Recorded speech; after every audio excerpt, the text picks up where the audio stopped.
প্রশ্ন, আমরা কয়েকজন বন্ধু মিলে একটি কল্যাণ ফান্ড গঠনের ইচ্ছা করেছি। আমরা মানুষের কাছ থেকে সাধারণ দান সংগ্রহ করে উক্ত ফান্ডে জমা করব। অতঃপর তা হতে মানুষদেরকে সুদবিহীন ঋণ প্রদান করব। জানার বিষয় হলো এটা বৈধ হবে কিনা। উত্তর, একটি নীতিমালা বানাইতে হবে।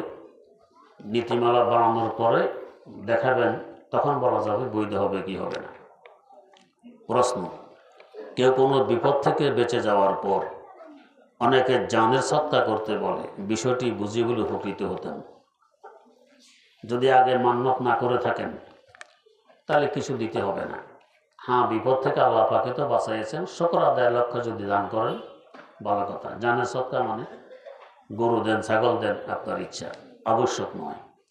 হ্যাঁ, যদি আগে থেকে মান্যত করে নিই আল্লাহ বিপদ থেকে উদ্ধার হতে যদি আমাকে উদ্ধার করেন, তাহলে আমি একটি ছাগল গরিব মিসকিনকে দান করবো, একটি গরু দান করব, তখন এটা দান করা ওয়াজিব হয়ে যাবে। প্রশ্ন, এই সমস্ত ক্ষেত্রে জীবিত প্রাণী যেমন ছাগল দান করে দিতে হবে, নাকি মাদ্রাসা লিল্লাহ বোর্ডিংয়ে কিছু টাকা দান করলেও চলবে? উত্তর, ছাগলের মূল্য দান করলেও চলবে, গরুর মূল্য দান করলেও চলবে, ছাগল গরু দেওয়া আবশ্যক নয়। প্রশ্ন, বিপদগ্রস্ত অবস্থা থেকে পরিত্রাণের আমল বলে উপকৃত হতাম। এটা হলো রুজু ইলাল্লাহ, আল্লাহ রাব্বুল আলামিনের কাছে বেশি বেশি দোয়া করা ইবাদতের মাধ্যমে। প্রশ্ন, বদনজর বা জাদু আক্রান্ত কিনা বোঝার উপায় কি? উত্তর, এটা আরেক লাইন, এই লাইনে আমি অজ্ঞ, এটা আমি বুঝবো না।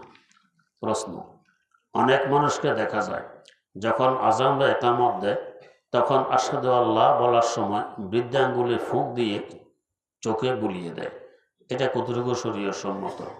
উত্তর, এ ব্যাপারে কোথাও কোনো হাদিস বর্ণিত নেই। যে একটি হাদিস বর্ণনা করা হয় এটি বানাওয়াট, জাল হাদিস, রাসূলের হাদিস নয়, কেউ বানাই চালাই দিয়েছে। অতএব যদি কেউ সুন্নত মনে করে এই কাজ করে এটা বেদাত হবে, গুনাহ হবে। আবার কেউ মনে করে চোখের উপকার হয় এই জন্য করি, আল্লাহর রাসূলকে চোখের উপকার জন্য ব্যবহার করা এটাও ঠিক নয়। প্রশ্ন, যদি কোনো ব্যক্তি ইমাম সাহেবকে রুকুর মধ্যে পায় তাহলে কি সানা পড়বে নাকি সোজা রুকুর মধ্যে চলে যাবে তাকবীরে তাহরিমা বেঁধে? উত্তর, যদি আপনার প্রবল ধারণা হয় সানা পড়ার পরও আমি ইমামকে রুকুতে পাবো তাহলে পড়বেন, আর যদি ধারণা না হয় তো সানা বাদ দিয়ে রুকুতে শরীক হবেন। সাধারণত সানা করতে গেলে রুকু না পাওয়ারই কথা, তাই সানা বাদ দিয়ে রুকুতে শরীক হবেন। প্রশ্ন, ইকামত চলাকালীন সময়ে অনেক মানুষকে দেখা যায় হাত বেঁধে রাখে, এটা কতটুকু শরীয়ত সম্মত? উত্তর, যিনি এটা শরীয়ত সম্মত নয়। তাকবীরে তাহরিমার পর হাত বাঁধার নিয়ম, আগে হাত ছেড়ে রাখবেন। প্রশ্ন, জাদুগ্রস্ত রোগীর গায়ে আতর মেখে ও আতরবাতি ও আগরবাতি জ্বালিয়ে পাশে বসে সূরা ফাতিহা 7 বার, সূরা ফালাক, নাস 3 বার করে পড়া ও সূরা বাকারা পড়া, এ নিয়তে যে যাতে কোরআনের মাধ্যমে আল্লাহ তাকে সুস্থতা দান করে, এটা শরীয়ত সম্মত কিনা? উত্তর, জি, এটা শরীয়ত সম্মত।